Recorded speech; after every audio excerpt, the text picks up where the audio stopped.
What's to stop your star player from leaving your team?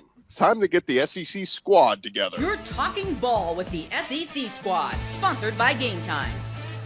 From Alabama to Tennessee, from Georgia to Oklahoma, from Auburn to Texas, it's the local experts of the Locked On Podcast Network bringing you scoops, breakdowns, and the most comprehensive preview of the upcoming SEC weekend.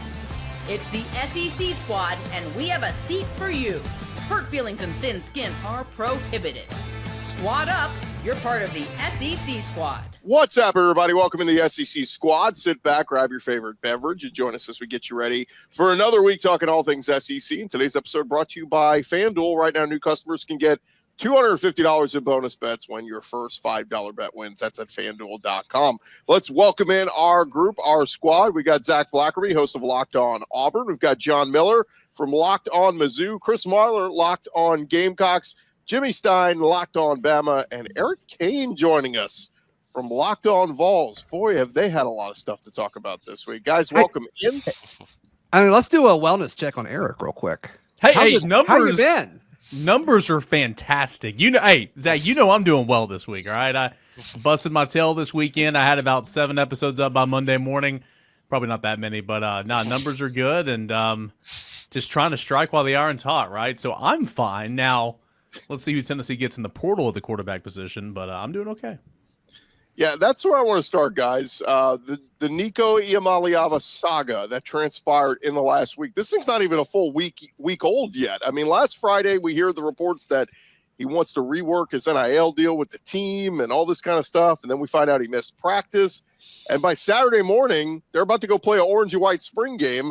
We find out he's been dismissed from the team after missing Friday's practice, and all this thing happens so quickly. So, guys, throw it out to you.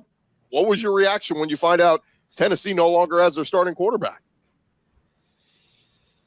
Well, first of all, I think go ahead. Sorry, I was just going to say, first of all, Eric looking handsome, but yeah, that bank account's got to be looking fat for sure after this week. A lot of Nico talk. But what I thought, not only is it, of course, a little bit wild that Nico is holding out of the spring game looking for $4 million that evidently at the moment it doesn't look like he's going to get. I thought it was just as crazy that his people, his dad, are putting out there that, oh no, we're not holding out for more money. We just wanted to tell you what to do with the roster, as if, I just need better offensive linemen and that kind of thing. That's every bit as wild, if not more wild, than just asking for more money to me. Is that BS, Eric? What do you think?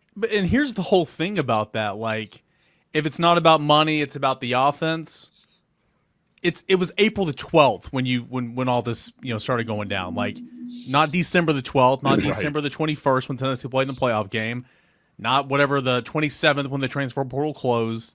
We're talking April 12th. So if it was really about football, if his reasoning for wanting to get away from Tennessee was really about football, it would have already happened. And I've done a million shows on this. At the end of the day, you're your own person, so some of this falls back on Nico at some point, but this was not all Nico. That is abundantly clear for sure. But whenever you fail to go to practice on a Friday morning, then that's when it is Nico, and it unfortunately ended pretty badly. My favorite aspect of the story that isn't getting as much light because it's moved so fast and like it had its 6 hours and then something else dramatic happened in this, but is Dan Lanning calling Josh Heupel. Like, I just think that is awesome. I think that's my favorite part of all of this, and it's kind of like out of the news cycle at this point. Yeah, it's an interesting departure of, it's normally the coaches using whatever they can against the other coach. Oh, don't go there. He's not a good schemer, or don't go there. He does this and that. This was a rare instance of the coach fraternity coming together going, hey, bro, something don't smell right. Your guy's rep is calling me saying he's about to hit the market. Do you even know about this? Like, very rare do the coaches work together on things. And Tennessee swiped a recruit from him this year. I mean, I know that's recruiting. It is what it is. But, like, Deshaun Brame, highly rated 4-star tight end, came to Tennessee on an official visit, thought he was going to commit then. Oregon gets him to commit. He's committed to Oregon for, I want to say 2.5 weeks. And then Tennessee gets him to flip. And so it's kind of funny with that story, that report, when Tennessee kind of took one of the guys who are going to be one of the highest rated recruits in this class. I also think these coaches talk a little more than we know, as the public. I think the coaches talk a lot more than we know. This just happened to get out because of the spectacular the spectacular nature of the story, but I think these coaches talk quite a bit, even about the portal. And I think some things go on like trades, and I'm not talking about in the NFL sense. What I'm talking about is, hey, I got a guy that's about to go in the portal, and you guys should take him. And I think that sort of stuff happens more than we know. Yeah, not to give a plug to another podcast, but Lane Kiffin went on with Theo Vaughn this week, a really funny conversation, a candid conversation with Lane. But Lane revealed the group text that it's him and a bunch of other coaches in the SEC. But they said even to the point, like Lane would text, like when he beat Georgia, he would tweet like or send out in the group text, "Good game." And like the other coaches would be like, "Dude, Kirby's pissed. Why are you sending him that?" So it's funny, like, why? Typical Lane, yeah. Yeah, they do talk a lot. Lane probably talks. Who's in that group? Because this is like, it was SEC Media Days maybe last summer. Like, this has been brought up before. It's Lane, it's Kirby, Sark, like I think. Okay. Yep. I think it's a Saban tree. Yeah, I was gonna say. So I mean, you got what's his name in it as well. The Florida coach. I'm blanking on his name right now. He's got to be in it. Billy Napier. Yeah, Napier's got to be in it. Yeah. I mean, there's probably what, 4 or 5 guys. So what I think is interesting about that whole Dan Lanning thing is that obviously all of these coaches are incredibly competitive, but what they all have in common beyond that is they're also control freaks as well. So I think there is an alignment of interest here where they're going, wait a second, we can't let the quarterbacks, first of all, and all the players in general, but especially our quarterbacks, we can't let them just hold us hostage every moment of the season. I think that's what these coaches are thinking, and hey, we're not going to let this happen. And they hate the current situation. And they all seem to be kind of in the same page with what the next steps are going to be. They're all super against the spring transfer window, especially with it being after spring practice. And I mean, I just know from the Auburn angle, like Q Freed's been very vocal about that. And we've also seen all of these coaches, which we probably did this on the squad show, but like I was in the camp making fun of Matt Rule when he talked about the whole, like, I don't want our spring game on TV because other people might poach them. Right. And like, oh, that's actually a real thing. Like, I've had conversations with folks, at Auburn where it's like, yeah, we're trying to hide some of these guys. And so, I mean, going back to what we just said, like, I think these coaches talk way more than I think a lot of people realize. And I think they agree. And they're kind of all on the same team against, where college football is headed. And I think we should listen to them. Speaking it kind of, of feels like they kind of came in with this idea of like this is like the straw that broke the camel's back. And like I honestly, in 5 or 6 years, we're probably going to think this blank show that was Nico and his dad, because it's probably going to be what ends up making a change for the calendar, which is what they need. But yeah, I think Kirby said it best a couple weeks ago. He said it last year too. It's like, I don't care about the portal. I don't care about kids going to try and go make money like with NIL and that kind of stuff. I just want to know who is on my roster leaving spring going into fall. That's it. Right. To add to this layer, guys, there was a story that just came out as we're recording this Wednesday evening that Iamaleava's family blames Nico's departure on the Tennessee offense, but the numbers don't add up. And my buddy says the numbers, the events of the past week, and the fact that we have had 2 SEC offensive players of the year under Josh Heupel's 4 years here, like, all this stinks. None of this adds up. You can't blame the offense. If anything, we can pin it on you. We can go, Dylan Sampson was just fine. These receivers are fine. If anything was the problem, it was Nico. Yeah. And then you want to go compare what UCLA did. I mean, if at the time of this recording, it's not done, but if in fact he does transfer to UCLA, go look at the staff, go look at the offensive rankings last year, go look at what they did offensively, and then look at where you're coming from. I mean, none of this adds up. Again, if this was truly about, if this was about players around you, wide receivers, offensive line, okay, whatever. Like, this all came and gone in December. Like, why didn't you leave? I mean, this is not. This like really has Jimbo nothing to do Fisher. with what we think it has to do with. It's just Jimbo Fisher as a quarterback, just the gaslighting everyone, like one another raise. When you go 8-4 again, giving excuses as to like it's never going to be his fault. And honestly, here's the thing too, guys. No one's touched on this yet. I don't think any of it really, or I don't think a majority of it is from Nico. I think an overwhelming majority of all of this and this huge debacle has come from his dad and his representatives. Like I don't think he has been the one driving the ship.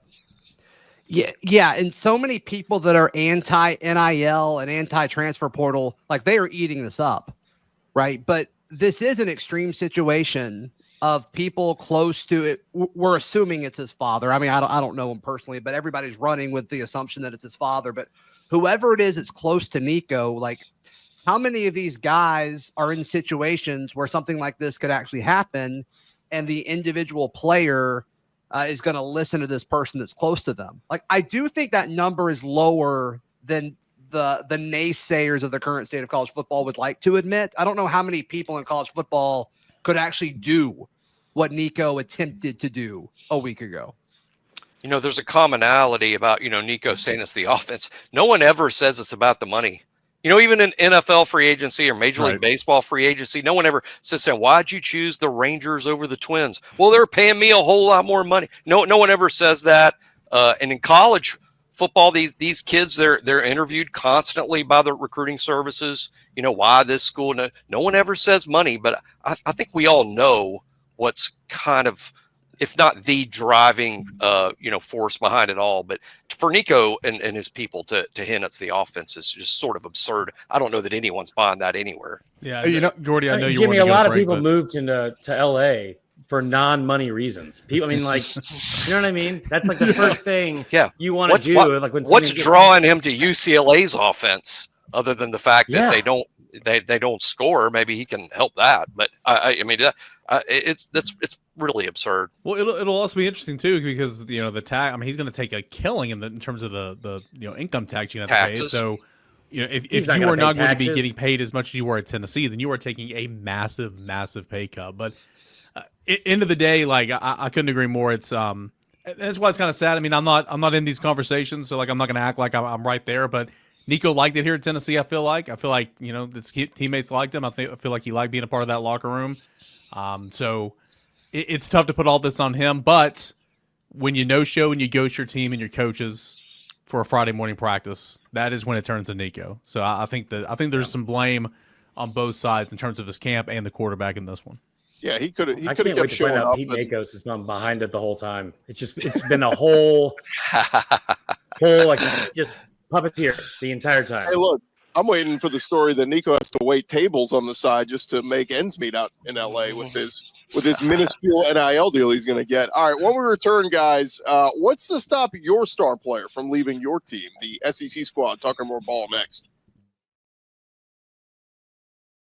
Back to the squad in just a second, but first, scaling your business requires the right expertise at the right time. And with Upwork, you can find specialized freelancers in marketing, development, design, and more, experts ready to help you take your business to the next level. Upwork gives businesses flexibility by connecting them with top freelance talent across multiple industries, including IT, AI, web development, and marketing. Whether you need extra hands for a project or a long-term partner, Upwork makes hiring simple and affordable. And finding the right talent, if you need help with a marketing campaign, Upwork can connect you with a freelance expert who delivers incredible results. Posting a job is free and simple. Within a day, with multiple qualified candidates to choose from, they will get you a list. Instead of hiring full-time, Upwork helps find affordable top-tier freelancers to scale your business effectively. Go visit Upwork.com right now. Post your job for free. That's UPWORK.com. Upwork.com to connect with top talent and grow your business today. SEC squad rolling along here. And guys, I wanted to throw this thought out there because, look, Eric can attest to this. Tennessee fans might have been a little bit shocked in a 48-hour period that they lose one of their best players, to the portal. And so it got me thinking, like, what's to stop other players from doing this? And obviously the easy answer is, well, if you take care of them with NIL deals, and there is no, issue. But, man, this be the start of something. We talk about guys, know your worth. If a guy thinks he's not getting paid what he's worth, he could hit that portal. And, man, we could talk about, Nico's the biggest name, but we could see maybe perhaps some more big names in the coming years that just jump ship last minute. Yeah, I think the thing that makes the Nico thing so interesting is they didn't have a deal done elsewhere. And I think you're going to see big names leave. And I think you're going to see, guys, I think we already have seen this. It just wasn't the hoopla that was Nico because of the whole threatening to sit out thing, which in hindsight makes sense because he didn't have the deal from somewhere else. So I think most of these. I don't think that's true, by the way, but go ahead. Really? then why wouldn't he just take why would he just not do one more to practice with Tennessee and then? I'm sorry. Are you talking about the practice? Or are you talking about the playoff game report? I'm talking about. I saw a report a couple days ago about how he and a couple others were threatening not to play in the Ohio State, college football playoff game. I'm just saying, I'm talking more about if you're asking for $4 million from a school and you're threatening to sit out over it, you should have the leverage of having the deal somewhere else. And that's kind of sorry. No, well, I just think when somebody asks, if I'm a player that's currently making $300,000 a year, I want to make $500,000 a year. With as much tampering that's happening and nobody seems to care because all coaches are doing is this unspoken agreed upon thing. If I'm going to pitch a fit, if I go to my school's collective and say, well, I need $500,000 or I'm out of here, you typically have the leverage of having that deal somewhere else. And so to me, I think the Nico situation isn't going to happen that often because I just don't think that's how most of these people are negotiating. Well, I think to answer Chris Gordy's original question here, I don't think there's really anything stopping them other than leverage. And I think a lesson that I hope a lot of people across the nation, players learn here is don't overplay your hand, because I think that's what Nico did here. If you look at the other side of these negotiations from Tennessee and obviously Josh Heupel's perspective, I think Heupel, you tell me if I'm wrong here, Eric, I think he's pretty confident in his ability to run that offensive system and find a quarterback that he thinks he can hand the keys to. I think that's what he's saying there as much as anything, because obviously the money means something, but it's more just hey, who the heck do you think you are? I'm going to try to wrest control back of this program. Yeah, I think he was pissed off at Nico and the whole situation because quite frankly, when you don't show up to practice the day before, your coaching staff is calling you the entire day, and then apparently he talked to the offensive coordinator. Huh? He's dinner at dinner with OC the night before. The OC and the team the night before. Yeah, and that was after Nico's his initial report came out, and so and then you go and you can't get a hold of him all day long, and then finally you call the OC Friday night, as it was reported. I think he felt some type of way about it, but then he went on and he was like, "Look, I've won with old quarterbacks, young quarterbacks.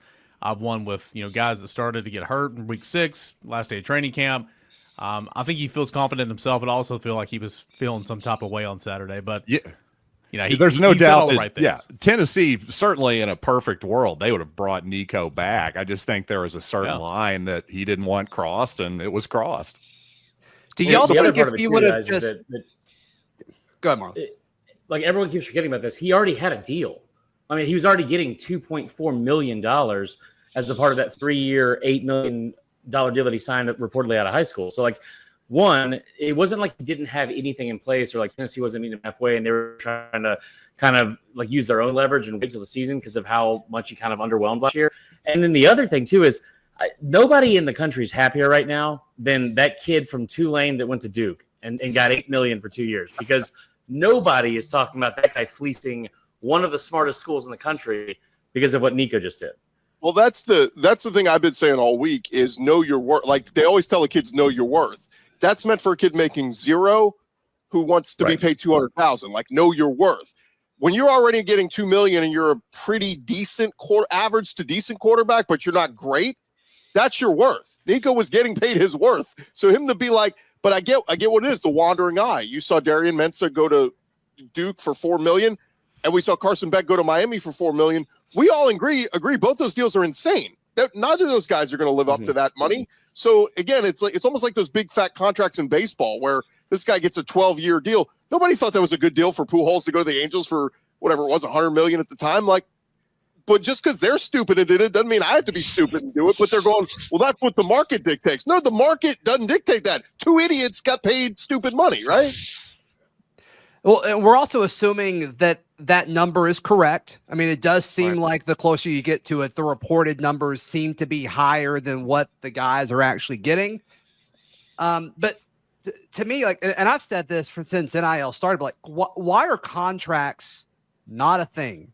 And when they are a thing, people are talking about Nico's deal, it's but clearly it wasn't Clearly, it had no strength or value whatsoever in all of this. So people bring up the coaches' contracts. They have buyouts. Right. Put a buyout in the player. Oh, Nico, Right. you want to go? Fine. Pay back this amount of money in your buyout, right?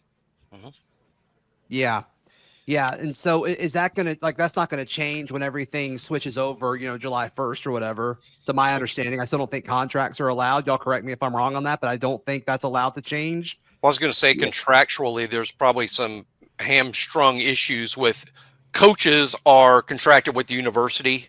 And of course, these players have contracts with collectives, which are not the university, wink, wink, but they're not the university. And I think that's why they lack some bite. I don't even believe that the collective contract language can say you must play at the University of Tennessee. You must play in 13 games. You must listen to what Josh Heupel tells you to do. I don't think that's all in those collective deals. And I think that's one of the reasons it makes it almost easier to, for lack of a better term, hold out. Yeah, because it can't be performance based. NIL deals still can't be performance based. So, and then it's like if they become performance based, you almost go too far in the other direction. So it's I don't really know what the answer is. I will say there's another pushback here. Go ahead, John.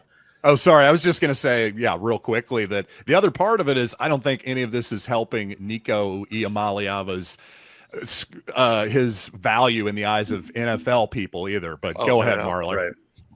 No, so my bad. What I was going to say too is like what's crazy about this, and it's not talked about enough, is Zach, you remember this when the first day you were allowed to sign NIL deals, like it was July 1st, I think 2021 or 2022, Summer 12:01 a.m. Bo Nix comes out with that Instagram ad with Milo's sweet tea that he posted at like 12:01 a.m. Like the next morning, we heard about the first big deal. And it was De'Aaron King, a transfer quarterback that went to Miami, and he got $20,000 from college hunk movers in Miami. And at the time, it was like that was a big number. And now that's nothing. It's only been 4 years. Well, and Herb Street brought it up. I think he was on McAfee this week, and he brought that up. Like, can we get back to what NIL was? Ryan Williams has an awesome freshman year at Alabama. He now has fame, production, pay him for his name, image, and likeness. Sign an endorsement deal. Go do some ads. Be on TV commercials. That's what NIL was supposed to be, not paying, five-star high schoolers who've never played a down of college football, right? Yeah, I was talking with a collective person, not at Auburn, another school, but all these, he was saying like all these guys, they come asking for more money, and then when we get them an NIL opportunity for them to go to, a team shop, a local team shop that sells gear on a Saturday morning, or the example they used was like a car shop, from a grand opening for a car shop that they wanted to pay a few players to come out there. They don't want to do it. They just want the NIL money from the collective, and that's that. Marler brought this up a minute ago. I remember specifically in 2021 learning from someone in the SEC. It was believed in 2021 in the summer when this happened that if you had $4 million, that would make you competitive nationally. That's what they needed. That's what the program needed. What the collective needed was $4 million. That was in 2021. Now, fast forward only 4 years, it pays for one quarterback at Duke. Thanks a lot, Bin Laden.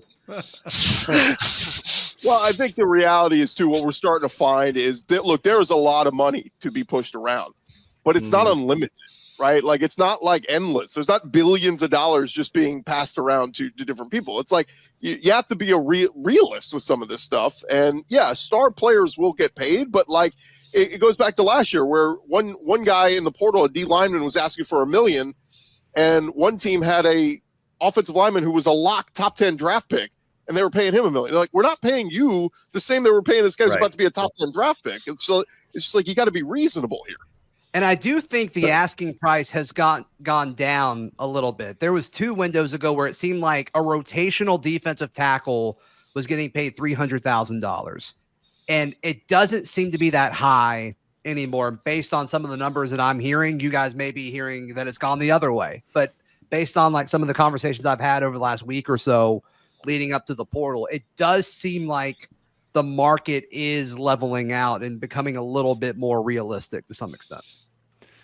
I would Gordy, think that quick, it I'll would say at a this too. certain I point. think you're wrong about that. Damn it, John, my bad. I did it again. It's all good, man. We just have bad timing at the moment. You go ahead. So I was going to say, like, it's actually, I think you're wrong about like the money part not being realistic. No, I'm not saying that. I think I don't think the money part and being realistic with the money, I don't think that's accurate, because there's never been a time in this conference where I've felt like money has been real. And you think about the COVID season, right? And how much money like these universities were losing.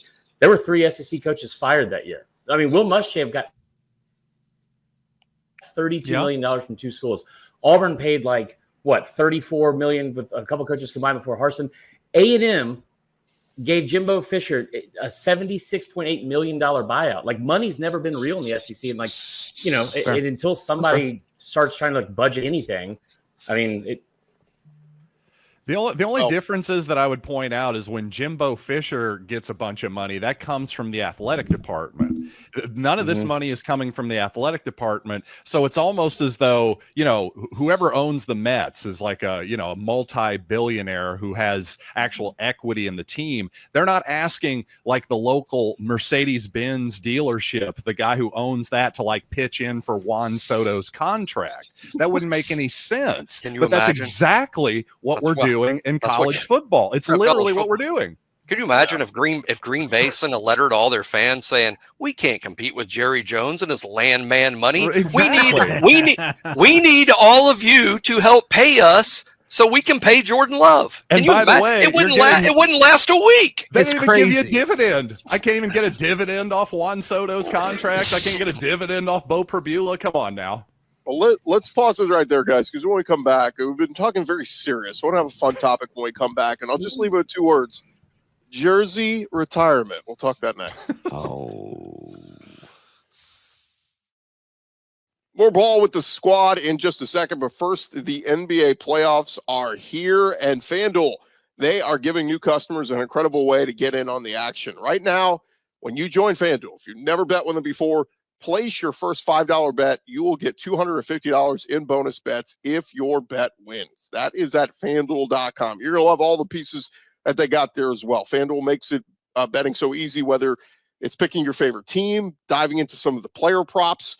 They got it all, from 3-pointers to steals to assists. FanDuel has so many ways to bet your favorite player props. And plus, after the game tips off, you could even combine live prop bets into a same-game parlay for a chance to win big. And don't forget all the early college football props they got up there, and odds to win national championship, odds to win the SEC, whatever it is, they got that up there for you right now. You don't even have to wait for the start of football season. Don't miss out.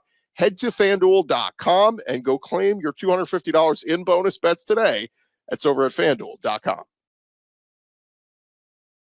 Rolling along here on the SEC Squad Show, and guys, final segment, wanted to kick around, have a little fun here. We saw the news come out this week that University of Colorado or is it Colorado University, whatever it is, they are going to retire 2 of their legendary players' jerseys this weekend at their spring game. And of course, we're talking about Heisman Trophy winner Travis Hunter, and of course, legendary quarterback Shedeur Sanders. So it got me thinking, who are some halfway decent quarterback or players in the SEC that should have their jerseys? Nico.